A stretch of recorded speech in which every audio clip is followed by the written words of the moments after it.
الحمد لله رب العالمين والصلاة والسلام على سيد الأنبياء والمرسلين محمد وعلى آله وصحبه أجمعين. أما بعد، فقد قال الله تبارك وتعالى: إنا نحن نزلنا الذكر وإنا له لحافظون.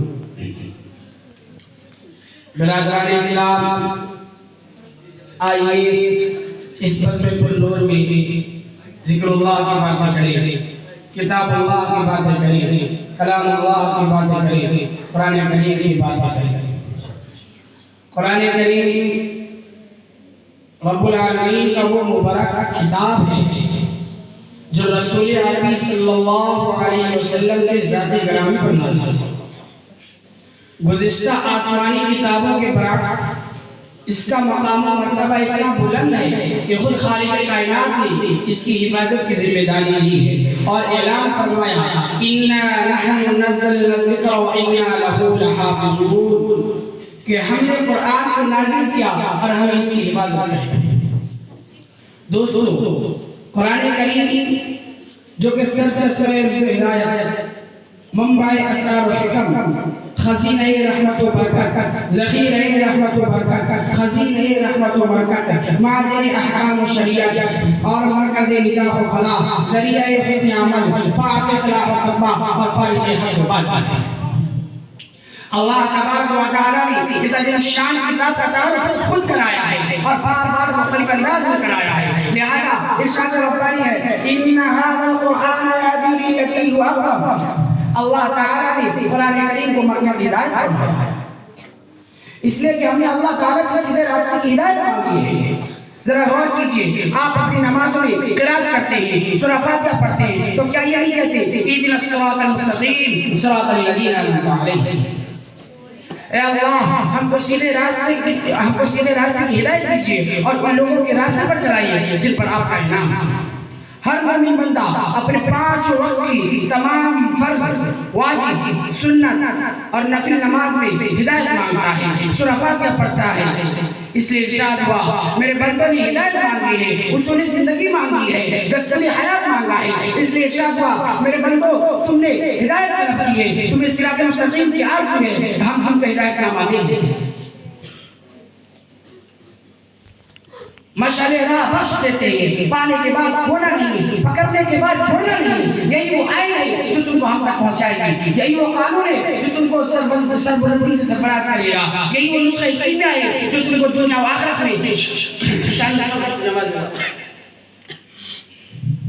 برادران اسلام، قرآن کریم کی حفاظت اللہ نے لیا ہے، اس لیے قیامت تک کے لیے معمول و محفوظ ہو گیا ہے.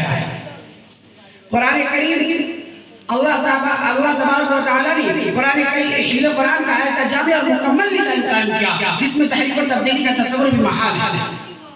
کروڑوں کی تعداد میں حفاظ کرام اس مبارک کتاب کو اپنے لوح دل پر نقش کر لیتے ہیں.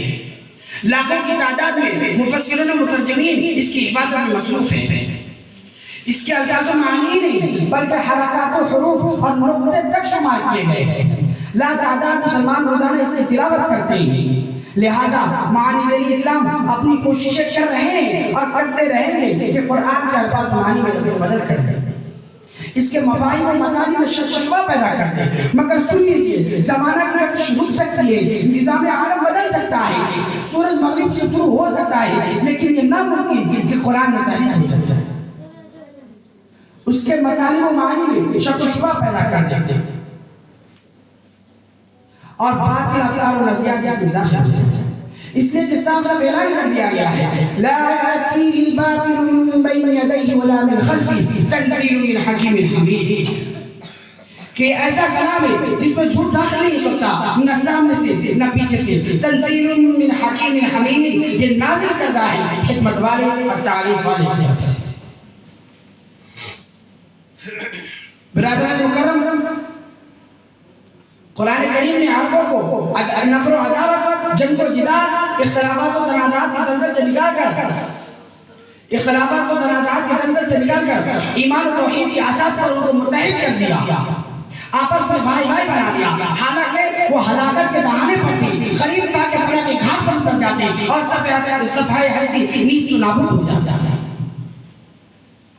مگر اللہ نے ان کو قرآن کے ذریعے بچا لیا اور نہ کسی بچا لیا بلکہ شقاوت و بدبختی ضلالت و جہالت کے ہاتھ سے نکال کر سعادت و نیکبختی اور شرافت اور ہدایت و شرافت کی چوٹیوں پر پہنچا.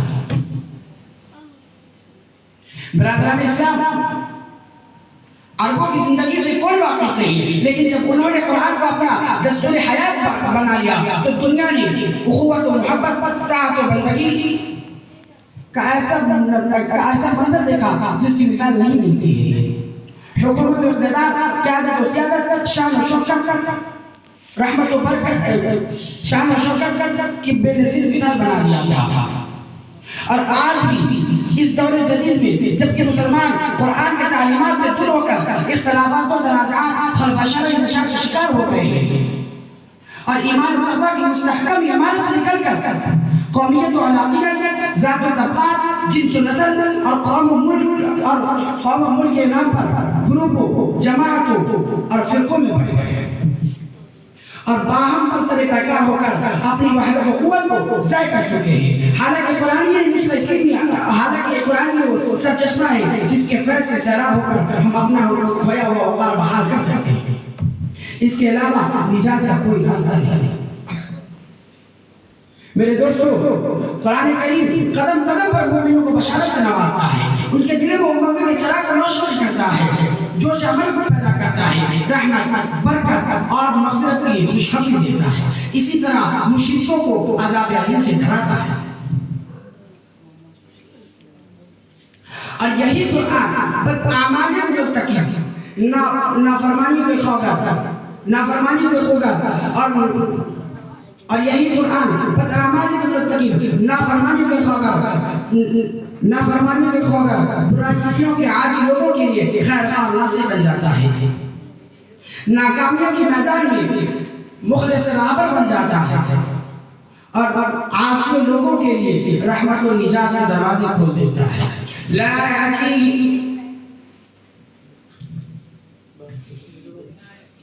قل يا عبادي الذين اسرفوا على انفسهم لا تقنطوا من رحمة الله ان الله يغفر الذنوب جميعا انه هو الغفور الرحيم. اے رسول کہہ دیجئے جنہوں نے اپنے جانوں پر ظلم کیا ہے وہ اللہ کی رحمت سے مایوس نہ ہو. ان اللہ یغفر الذنوب جميعا، بے شک اللہ تمام گناہوں کو معاف کر دے گا. انہ هو الغفور الرحیم، وہ مغفرت کرنے والا اور رحم کرنے والا ہے. برادران احباب، آج مسلمانوں کی ضرور حالی پریشانی اور انحطاط و زوال بلکہ عملی گمراہی، دینی بے حسی، فکری جمود، علمی و تمدنی تنزلی اور قومی و ملی اختلافات و مشکلات و مسائل اور عدم استحکام کا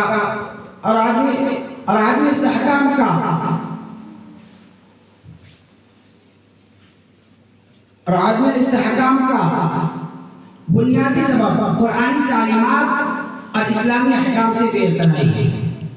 حالانکہ قرآن وہ نسخہ کیمیا ہے جو ہماری جسمانی اور روحانی بیماریوں کا شافی علاج ہے، اس لیے کہ شفا و لما فی الصدور ہے.